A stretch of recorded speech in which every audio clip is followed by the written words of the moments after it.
स्वास्ति Vinayaka synthetic का ये share ₹5.56 के ऊपर आ चुका है। तो वीडियो को पूरा देखिए, आपको सब कुछ समझ में आ जाएगा।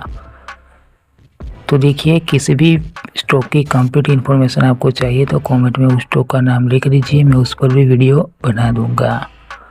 तो यहाँ पर देखिए, ये स्टॉक टेक्सटाइल सेक्टर से है। तो यहाँ पर इसका ऑल टाइम ओपन करते हैं तो यहाँ पर देखिए प्राइस बहुत तेज़ी से बढ़ती है, फिर नीचे आती है।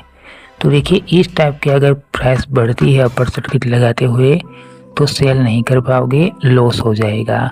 तो अगर ज़्यादा प्राइस में मिल रहा है तो बाई बिल्कुल भी मत करना, नहीं तो लॉस कर जाओगे। यहाँ पर भी देखिए, बहुत तेज़ी से प्राइस बढ़ी, उसके बाद बहुत तेज़ी से प्राइस कम हुई। तो प्राइस कम होती है जिस टाइम, उस टाइम सेल नहीं कर पाओगे, लोअर सर्किट लग जाएगा। तो ये स्टॉक सिर्फ BSE के ऊपर ही लिस्टेड है, NSE के ऊपर लिस्टेड नहीं है। तो यहाँ पर इसका प्राइस देखिए ₹2.26।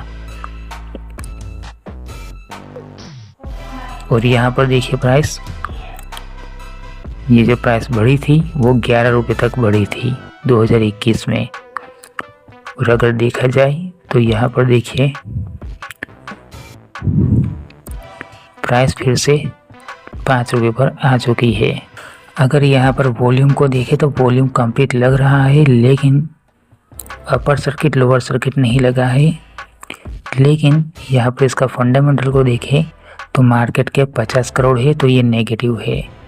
लेकिन एक देखा जाए तो ये मार्केट के कंप्लीट भी है, लेकिन 50 करोड़ बहुत ही कम है।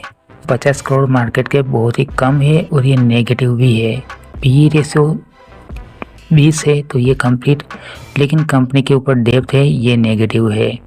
इतना ही नहीं, ROE 10% कंप्लीट लगेगा, लेकिन EPS देखिए 27 पैसा, तो ये नेगेटिव।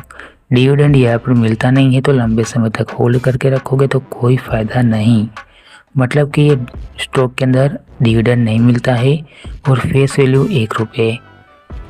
तो देखा जाए तो ये फंडामेंटल नेगेटिव है, क्योंकि 50 करोड़ ही मार्केट कैप है, तो ये बहुत ही ज़्यादा रिस्की है।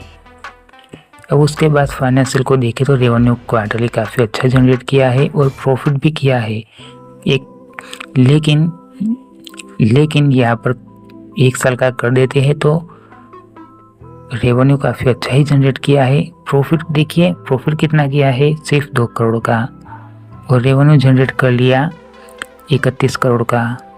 तो यहाँ पर समझने वाली बात है, प्रॉफिट थोड़ा सा कम है। लेकिन यहाँ पर प्रमोटर्स की होल्डिंग देखिए 50% से ज़्यादा है। देखिए यहाँ पर शेयर होल्डिंग पैटर्न के अंदर प्रमोटर्स की होल्डिंग 50% से ज़्यादा है, तो ये कंप्लीट पॉइंट है। लेकिन इसके नॉन करंट एसेट्स को भी देखना ज़रूरी है। तो यहाँ पर देखें, नॉन करंट एसेट्स 10 करोड़ थे 2023 में, 6 करोड़ हो गए 2024 में। तो कंपनी के 4 करोड़ नॉन करंट एसेट्स कम हो चुकी है। तो यहाँ पर रिस्क बढ़ जाता है। हो सकता है कंपनी के नॉन करंट एसेट्स कम हो चुके हैं, आने वाले टाइम में और भी कम हो जाए तो रिस्क बढ़ जाएगा। उसके बाद भी प्राइस तो थोड़ी सी बढ़ेगी, लेकिन उसके बाद फिर से कम हो जाएगी। लेकिन प्राइस कितनी बढ़ेगी वो कोई भी नहीं बता सकता।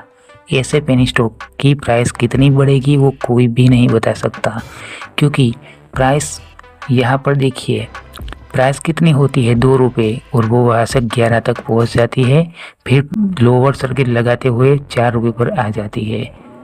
तो कोई भी नहीं बता सकता कि इसकी प्राइस बढ़ेगी, क्योंकि नॉन करंट एसेट्स कम हो रही है, फाइनेंशियल उतना कंप्लीट नहीं है जितना कंप्लीट होना चाहिए।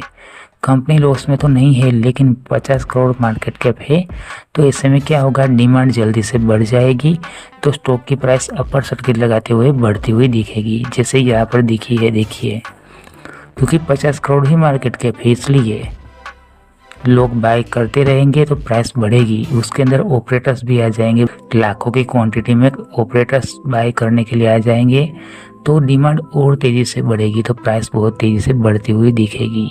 लेकिन जब सप्लाई बढ़ेगी उस टाइम लोअर सर्किट लगते हुए प्राइस जहाँ पर थी वहाँ पर ही आ जाती है। देखिए, तो ये रिस्की पॉइंट है और यहाँ पर इन्वेस्ट करना रिस्क है। फिर भी अगर इसके अंदर इन्वेस्ट करना है तो अपने रिस्क पर कर सकते हैं। ये वीडियो एजुकेशन पर्पज़ के लिए है। जो सही इन्फॉर्मेशन थी वो मैंने आपको बताई है।